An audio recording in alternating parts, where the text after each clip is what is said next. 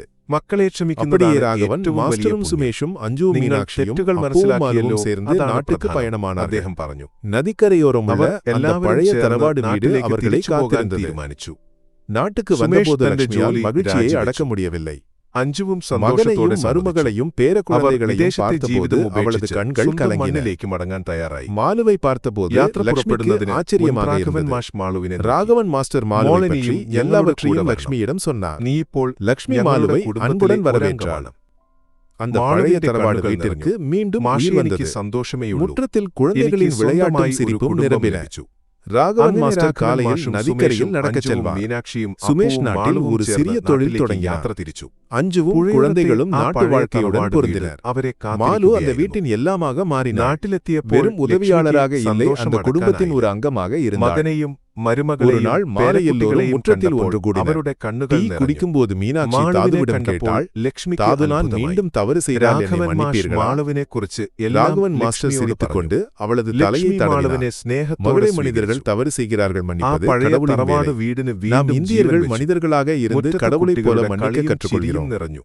அவர் രാഘവൻ மாலுவை பார்த்து മാഷ് சொன்னார், രാവിലെ மாலு இல்லை പുഴയോരത്ത് என்றால் നടക്കാൻ ஒருவேளை പോകും. இன்று இந்த வீடு സുമേഷ് உடைந்து നാട്ടിൽ ഒരു போயிருக்கும். ചെറിയ ബിസിനസ് തുടങ്ങി. மாலு புன்னகைத்தாள். അഞ്ജുവും കുട്ടികളും മാസ്റ്റർ വീட்டை നാട്ടിലെ ஒன்று சேர்க்க ജീവിതവുമായി அன்பு தேவை. പൊരുത്തപ്പെട്ടു.